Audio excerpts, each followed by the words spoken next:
What's going on, everybody? Welcome into another episode of the Lakers Outsiders Weekly Podcast, brought to you by UCast Studios. I am Gary Kester, your host, here with you as always. And today I'm going to be talking about the past few games for the Lakers. Last week's episode, the last time I was on here, I was talking about a loss. Those haven't been coming very often for the Lakers these days, which is great to see. Most recent episode, I talked about the loss to the Dallas Mavericks. And so now I get to talk about some wins. And so that's what this episode is going to be about today. But before I get started, as always, guys, be sure to like this video and subscribe to UCast Studios and Lakers Outsiders on YouTube and all the major podcast platforms, iTunes, Spotify, Podbean, all those. So, and to always be sure to check out all of Lakers Outsiders content on LakersOutsiders.com. You can follow us on Instagram and Twitter at Lakers Outsiders, and like us on Facebook as well. And then personally, you can follow me on Twitter just at Gary Kester. That's GaryKester. Okay, with that out of the way, let's talk about this Laker team who just continues to be so much fun. Laker fans should be just absolutely thrilled with this team. And I really can't say enough good things about them. Honestly, I can say that I've been wrong about them. If you guys remember, right before the season started, I went on saying that I had them at 49 wins. I had them right around 50 wins. And it's looking like they're going to blow right past that. I mean, they're 21-3 right now, and I'll talk about the games here in a minute that they won, but they just look so unbelievably good, and they're not even fully healthy right now. They've been missing Avery Bradley. Rajon Rondo didn't play yesterday. They look so ridiculously good, and they got a big test waiting for them with another road trip coming up here, starting in a couple days. So I'll talk about that at the very end of this. But let's talk about these games, these most recent games. Like I said, when I last left off with you guys, I was talking about the loss to the Dallas Mavericks, which was a frustrating loss because the Lakers were up at halftime, and they just kind of unraveled in the third quarter and fell way behind and weren't able to really get all the way back. It was a frustrating loss. You don't like to lose home games, which the Lakers have lost 2 home games now. They haven't lost away from Staples Center, which is kind of weird. The Clipper game the season opener was considered a road game. But yeah, the Lakers, I've mentioned this a couple times on this pod, but each time they've lost a game this year, they've responded and won multiple games. They lost to the Clippers. They dropped. They were 0-1 on the season. They won their next 7 to get to 7-1. They lost to the Raptors. What'd they do? They went and won 10 games in a row after that. And then they lost to Dallas last Sunday, December 1st. And the next week, 4 wins, 3 of them on the road. I'll jump into these games specifically, but this little 4-game stretch was really, really impressive. I mean, to not only lose to Dallas, but then to 2 days later go to Denver in high altitude with half the team being sick. That kind of got out, multiple reports that, and Frank Vogel even talked about it, but there been some kind of bug going around the Laker locker room, and half the team was kind of fighting it. Guys played through it, though. Anthony Davis was one of them. Got an IV at the half to kind of keep him going a little bit, and he shut down Nikola Jokic in this game. Lakers went into Denver, got a big win, and then they followed it up the very next night going to Utah, another place of high altitude. So if you've ever really done any kind of like physical activity in those higher altitude areas, it can be kind of tough. It can be kind of tough, not to mention doing it while sick. And the Lakers went in. I mean, the Denver game, they won by 9. It was pretty close down the stretch, and they made some big plays. But they went into Utah the next night. The Denver game, they were leading that game most of the way, even though it wasn't a blowout. Then they went into Utah the next night, and Utah didn't have Mike Conley, so I know they weren't fully healthy, although Mike Conley honestly hasn't played good basketball this year, so maybe that was a good thing for Utah. But the Lakers went into Utah and just obliterated them. That's a tough place to play. Lakers hadn't won there in a few years, and Lakers just go in there and just stomp the Jazz in their on their home court. And I mean, LeBron was on the court with no shoes on, with a few minutes left. He had already given his shoes away to a couple of kids, and it upset the Jazz announcers, and that makes me so happy because the Jazz announcers are just terrible. Um, but they just go in and stomp Utah, and then they do pretty much the same thing a couple nights later when they go to Portland, another place that the Lakers have kind of struggled to win games in recent years. And I mean, they go in and they dominate Portland as well, 136 and 113. And then they play the Minnesota Timberwolves on Sunday, back at home for one game before they hit the road again, and they hang up 142 points. They gave up 125, which wasn't great to see, but I mean, it was kind of a weird game. It seemed like they couldn't really put Minnesota away, but they also had kind of like an 8 to 10 point lead most of the way. So, all right, let's talk about these games specifically. The Denver game, the biggest takeaway for me was just, I mean, the defense. I thought the defense was really good. Anthony Davis, of course, leading the way, even though he was, really sick, and you could tell just listening to him post game that he was definitely less than 100%. But man, he was just phenomenal down the stretch of that game. I mean, it didn't matter if it was a guard or a big. Jokic just had a hell of a time trying to score on AD. AD just locked him down the whole game, but especially down the stretch in crunch time. Had a few really, really big defensive plays. And then Jamal Murray had a hell of a time trying to score on Anthony Davis. There was even one play he used his off arm to try and hold AD off, and he still couldn't score. So Anthony Davis just unbelievable in that game. 25 points, 10 boards. That's kind of been the formula for the Lakers here lately. Anthony Davis has led the Lakers in scoring the past, looks like, let's see, 1, 2, 3, 4, 5, 6, 7 games. He leads the way scoring wise, and then LeBron leads the way with his passing and his assists. LeBron's leading the league in assists right now by a pretty comfortable margin. I wouldn't be surprised if he ends the season with the assist crown.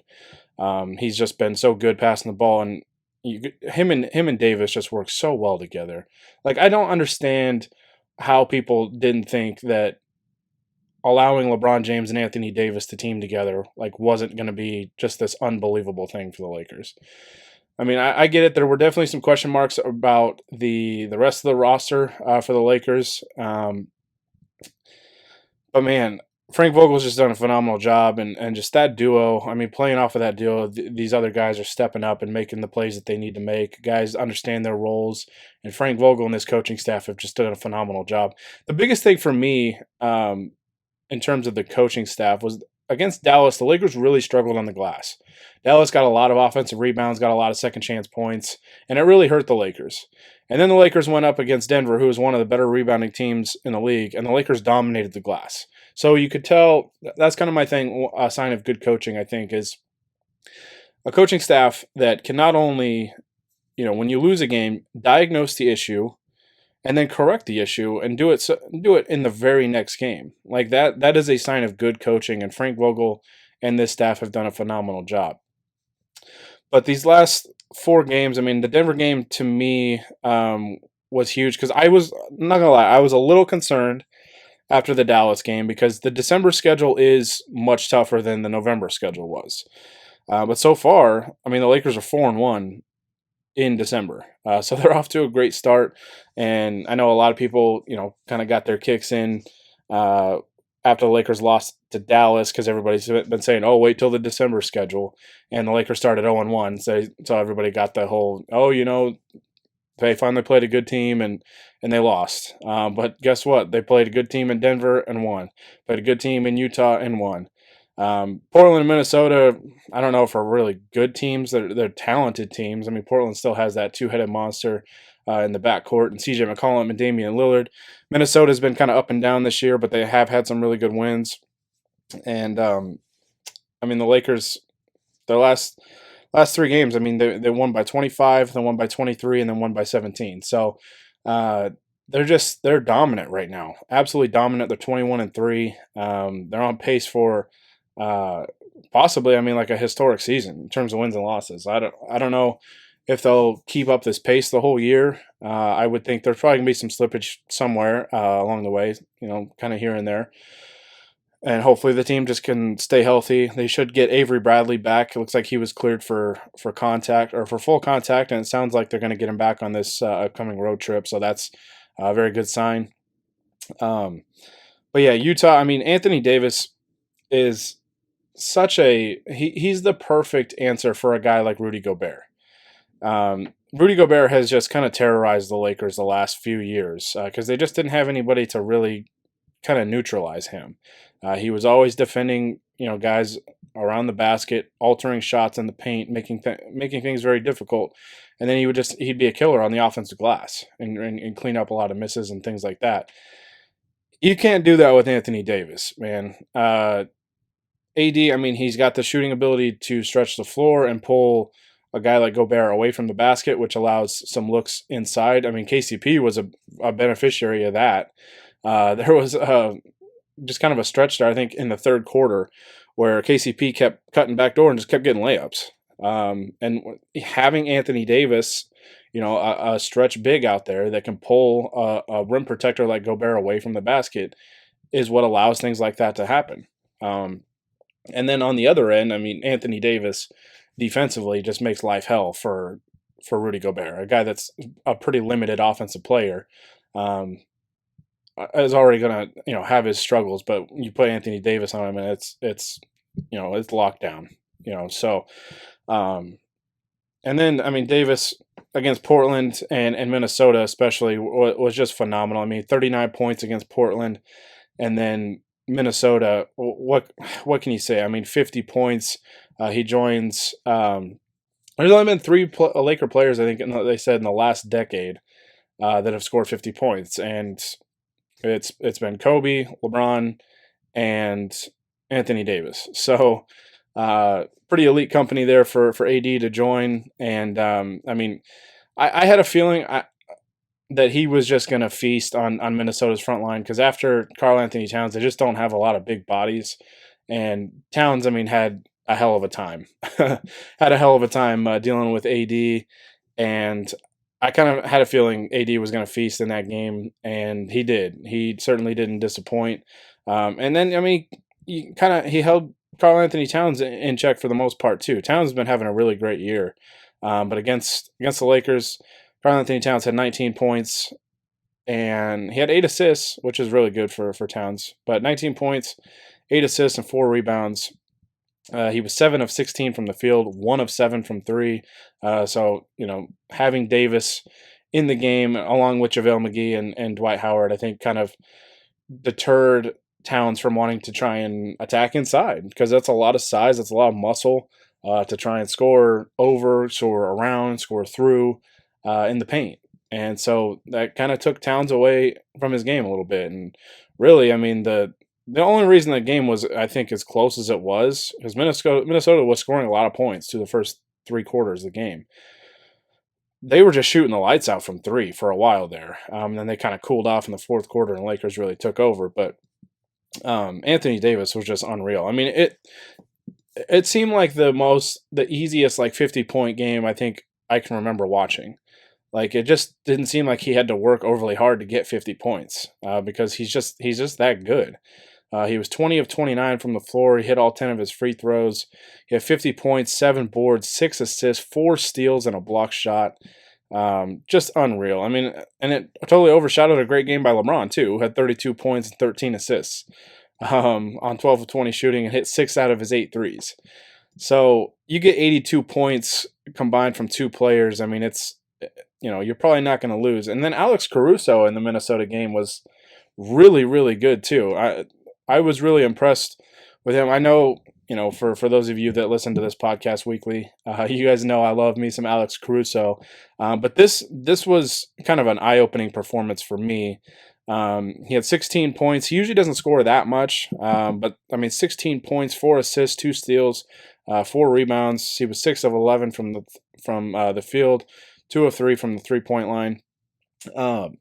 the thing that I loved is that he kind of was able to score from all areas of the court. He got inside for some layups. He hit, from three. He didn't hesitate. He looked like a confident shooter.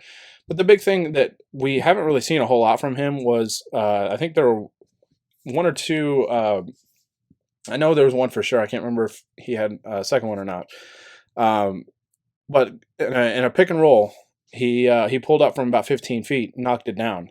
We haven't really seen that in his game, and I think that's something that if he adds that to his game, it'll help elevate his game to the next level, and make it tough for defenses to kind of just pick and choose what they want to take away from him.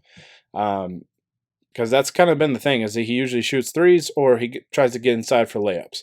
The mid-range game hasn't really been there for Caruso, and I mean he kind of showed some flashes of it yesterday, and I think that's very very encouraging. Danny Green also had a pretty good game. I mean he had 8 rebounds, 12 points, hit four of his six threes. That'll get it done. That 3-point shooting will definitely get it done. Lakers are 14 of 31 from the 3-point line, so 45% as a team. That's really really good. Hit 18 of 20 of their free throws and shot 58% overall. I mean, just offensively, it was just a clinic that they were putting on, and fantastic to see. Just fantastic. And man, these last four games have just been so beautiful to watch, and just to see the Lakers respond to a tough loss to Dallas and reel off four straight wins, three of them on the road, two of them against what are probably going to be playoff teams, and just dismantling Utah the way they did was just unreal. And um, Anthony Davis did win Player of the Week. It was announced today.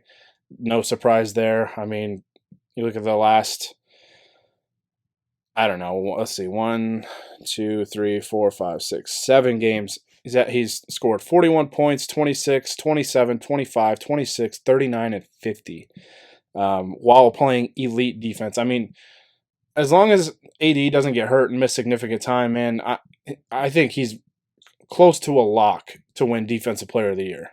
And that's just really cool. I can't remember. I don't think it's happened in my lifetime. But I can't remember a Laker player winning Defensive Player of the Year. I don't remember if Michael Cooper did or not. That's a little before my time, but yeah, I mean he's so unbelievable on defense, and his offense has been unreal. And I think a lot of like the hardcore NBA fans knew how good Anthony Davis was. I think he's taken his game to another level this year, but playing with the Lakers and having finally having like an elite teammate. His best teammate in New Orleans was probably Drew Holiday or DeMarcus Cousins. And I mean, he has another superstar playing alongside him for the first time in his career, and you're seeing just how good he can be without a defense putting all their focus on him. And it's just unreal. It's unreal, and a lot of people I think were, I don't want to say upset, but just a little curious, a little anxious when the Lakers made the trade for Anthony Davis, and not because of AD, but because of the price. Several picks, most of their young core, especially because I mean my criticism with that was the Lakers were bidding against themselves. Like nobody else was going to try and get AD when he's telling them, "Hey, if you trade for me, you're getting me for a year and then I'm leaving." So that was the kind of the thing back then. But man, it just now it feels like the Lakers didn't give up enough for Anthony Davis. I mean, I don't care about draft picks. I mean, usually I value them, but when you get a player like Anthony Davis, and especially if you're going to pair him with LeBron James, this is what you're going to get. Like, I feel a little disappointed in myself that I only had this team around 50 wins. But that was also accounting a lot of roster turnover, this team's injury luck in recent years, and load management for LeBron and AD and stuff like that, in which we haven't really seen a ton of that. But it'll probably come at some point, trying to keep these guys fresh for the playoffs and things like that. But man, I mean, honestly, the Lakers are getting some load management in these games where they're just blowing teams out, and LeBron and AD don't have to play in the fourth quarter. Like the Utah game, the Portland game, I mean, I don't think Anthony Davis played in the fourth quarter of the Portland game, and he finished with 39 points. So just been unreal, an unreal stretch for AD, and he's only 26 years old, man. The Lakers are getting him entering his prime. Like, I mean, I want to say that Davis can't really play a whole lot better than this, but I mean, he's just entering his prime, so we don't really know. And that's what's really, really scary is just how good he's been, and he's only 26. So I don't know, man. He's just a special, special player, and him and LeBron are just an insane duo. I'll probably say it 100 more times the rest of the season, but that duo is just unbelievable. And you got all these other guys stepping up. Credit to Rob Pelinka, man. A lot of people had questions about this roster coming into the year outside of the main two guys, but they keep on clicking, they keep on winning games, they're doing it in impressive fashion, and the fact that I just love the fact that after each loss they've reeled off consecutive wins. They haven't lost back-to-back games yet, and like I said, to start, lost the first game, won 7 straight. So after the second loss, won 10 straight. After this one, they've won the last 4, and now they hit the road, and hopefully it can continue to be more. So, um, just I'm still just like amazed at what Anthony Davis has been doing, and then, like I said, it kind of overshadows how good of a year LeBron's having too. LeBron has just been unreal too, and it looks like having that extra time off in the off season, and only playing I think it was 55 games last year. Um, has done him well. I mean, after all those runs deep into the playoffs, playing all the way till June for I think it was 8 straight years. I think having a couple extra months off in the offseason, allowing him to get his body right and kind of recover and all that, has worked well for him because I mean he's about to be 35 years old and he's just playing at an unbelievable level still. He's I mean, what else can you say about LeBron James? I mean, that's why he's one of the greatest players of all time, and he just continues to kind of defy Father Time so far. So hopefully that keeps going. But this Lakers season's been so fun, man. It's kind of crazy to think that we're 24 games in, but I'm almost at the point where it's like I just can't wait for the playoffs to start. Like I'm ready. I've enjoyed watching this team play, but I can't wait for the playoffs to start and really go after a championship because I think the Lakers are definitely the favorite in the West. The Clippers are still going to be very good, but I think they have some more questions right now than the Lakers do, with the health of their stars and Kawhi Leonard, who I think they announced is going to sit out. I think they play tonight. And yeah, this Laker team has just been so impressive. But I did mention they do have a big test coming up. This 5-game road trip that they're going to go on is going to be tough. So they go to Orlando, then they play Miami, and then Atlanta, and then Indiana, and then Milwaukee. Luckily, on this road trip, there are no back-to-backs. I was kind of wondering if that Orlando-Miami game would be a back-to-back since it's a quick trip, but it is not. So they play at Orlando, at Miami, at Atlanta, at Indiana, and at Milwaukee. I'm curious to what you guys think would be a successful road trip with that 5. So leave it in the comments. Let me know. I'm curious to see what you guys would think, if the Lakers came back. For me, maybe this is crazy to say about a 21-3 team.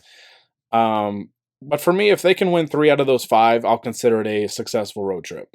If you come back from that 3-2, you come home for a couple games. I mean, after this road trip, they've got a stretch of, let's see, 1, 2, 3, 4, 5, 6, 7 out of 8 games at home.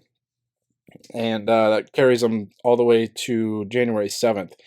And looking at that stretch, I mean, Denver and the Clippers on Christmas, those are 2 tough games. And then at Portland, and then Dallas again, Phoenix, New Orleans, Detroit, and New York all at home. So if they get through this road trip, I think at 3-2 or better, they're going to have another chance to reel off, a lot of wins and really pad their lead. I mean, right now they have the best record in the league. The Bucks play tonight and can match the Lakers at 21-3. They've been red hot lately too. They just dismantled the Clippers too, and the Clippers were, as far as I know, fully healthy in that game. I do know Kawhi Leonard and Paul George and Montrezl Harrell Lou Williams. I know they're without Landry Shamet right now, but man, they were mostly healthy, and I think the Bucks at one point were up like 41 points in that game. So that's going to be a tough one. I do think the Lakers should win at Orlando, especially coming off 2 games off. Miami's tough. I think the Lakers should win at Atlanta. Um, at Indiana's tough, and then at Milwaukee's maybe going to be. I mean, could potentially be the Lakers' toughest game of the year. Milwaukee's really, really good, and I cannot wait to see AD versus Giannis. That is going to be must see TV. Must see TV. I can't wait for that. And I kind of hope Milwaukee's still on this win streak when the Lakers come to town. I know it'll be the last game of a road trip. Lakers might be a little fatigued by the time that they get to that game, being on the road for about a week and a half or so. But I am, I want to see it, man. I'm ready for it, and I hope the Lakers get a chance to kind of end that win streak with Milwaukee there. So fun times, man. Fun times as a Laker fan. Hopefully they can just keep it rolling. This road trip is a big test. Again, let me know in the comments what you think would be a successful 5-game road trip. Do they need to win all 5, 4-1, 3-2? Let me know what you guys think. Again, be sure to I'm going to get out of here, and I'll be on probably again a little later this week, going over start of the road trip and maybe some other topics. So be sure to tune in for that. But again, guys, be sure to like this video and subscribe to UCast Studios and Lakers Outsiders on YouTube, iTunes, Podbean, Spotify, all those podcasting platforms. Really appreciate your support. I really appreciate you listening. And again, we've got a lot of content up daily up on LakersOutsiders.com. So be sure to check all that out. We got a great team working over there. And if you're on Twitter, be sure to follow us on Twitter. That's probably the social media network that we are the most active. So follow us on Twitter, Instagram, like us on Facebook, and then you can follow me on Twitter at Gary Kester. Again, that's GaryKester. Yeah, just be sure to do it. I mean, I think you kind of have to, right? And not to toot my own horn or anything, but Daisy Ridley, who plays Rey in the latest Star Wars trilogy, there's photographic evidence of her holding one of my tweets. So I don't mean to brag. I don't like to brag a whole lot, but that was a pretty cool moment. It was pretty crazy. Star Wars found an old tweet of mine. It had to do with the Lakers. Shocker.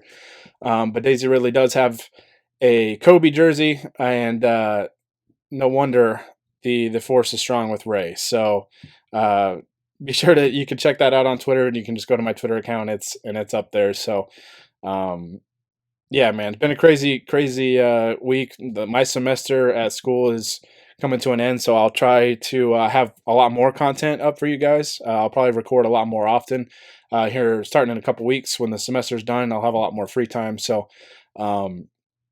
yeah, stay tuned for that. And as always, guys, like I said, UCast Studios and Lakers Outsiders, we got you covered with all kinds of content, Lakers content, NBA content, whatever you want. So be sure to tune into all that. And again, thank you so much for listening.